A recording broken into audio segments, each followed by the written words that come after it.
Hey everybody, Pastor Chris here to show you kind of a simplistic walkthrough of the OBS Open Broadcast software. I'm using the 64-bit Windows version.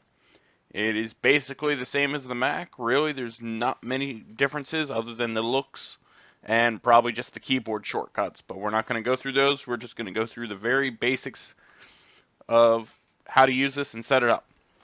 When you first launch the software, this is what you'll see. One of the biggest recommendations I make for anyone that uses OBS is to immediately switch to what's called studio mode. What that does is that gives you a preview and a program. What that means, I can see it beforehand. Now I can see what everybody is seeing online. So if I need to make an adjustment, I can adjust something over here before people see it. And then I use this transition to switch between them. And so whatever is over here, I can push over here and make people see.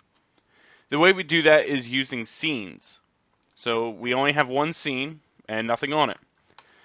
Let's add our first media source. I'm just going to use videos.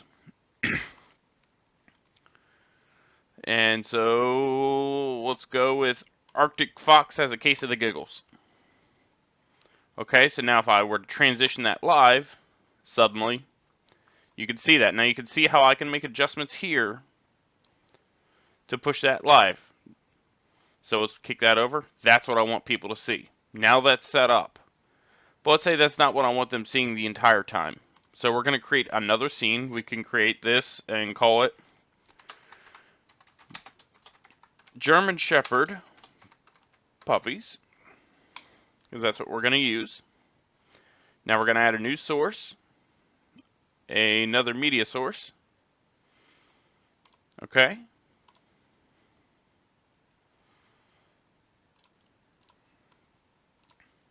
So now I've got my German Shepherd puppies. Now I want that nice and centered.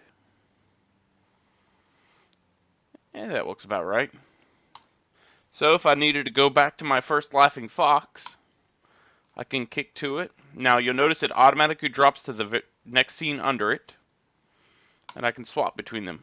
And I can have it with a fade, a cut, or just go back to our normal transitions. This is the section where we deal with all of our audio. So let's say this is being too loud. I can adjust it just like you would on a normal sound mixer. I can also mute it, just like a mute button on a sound mixer. And then we can start recording or streaming. Now OBS has an interesting feature. So I'm going to stop the videos. And we're going to shift over into our settings panel. So this settings button right here will take us to our settings. Okay, now that we've got our settings, you'll see everything from general to stream to output to audio to video to hotkeys and to advanced. So if you look through the general, to be honest, unless you know what you're doing, you don't need to touch anything here. This is all just going to be automatically set up for the best thing that you're going to want. Stream, this is where we set up our stream and attach our stream keys, our encoder keys, to push it live to whether you're using YouTube, Facebook, Twitter, Periscope, Twitch, and there's even more. So that's the nice thing of this software. There's not much you can't use it with. Alright, this is the first thing that you're possibly needing to adjust. Now, this is your streaming bitrate, your video bitrate.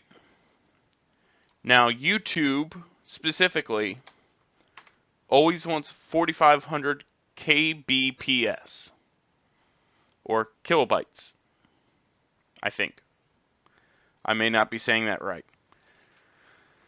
If you're going to be recording your services, now I'm going to show you how to set it up so when you start streaming, it automatically records.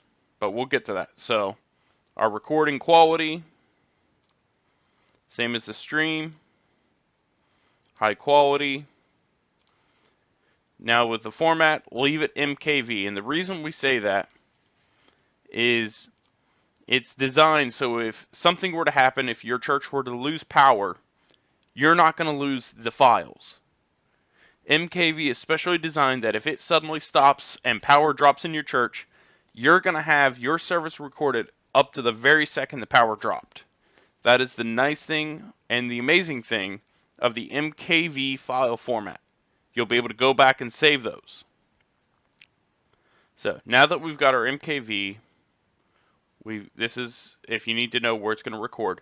Now, if you're wanting to record while streaming, so you can have a recording maybe to burn to DVDs or to burn or upload to the church website for people to go back and see, if we go back to our general and we look right here, automatically record when streaming. If you check that box and apply, now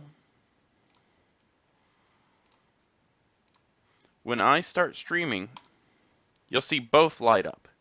It is now streaming to the service I have set up and recording direct to this computer.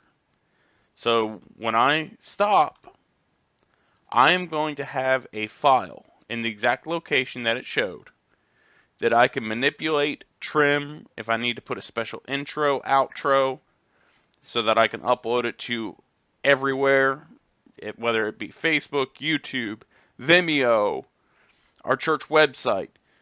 You can then manipulate it however you need to. And so that's the beautiful thing of that. It'll automatically record in that mode. Other than that, that's the basics of OBS. For anything more specific, it's going to be more of a church-by-church, case-by-case basis. So if you have any questions, please reach out to me through the district office. I'll be glad to walk you through and assist you with getting things set up specifically for your church. That's just a generic, bare-bones walkthrough, just because it's going to be so specific for each of you on what you need set up. Hope each and every one of you have an amazing day. God bless.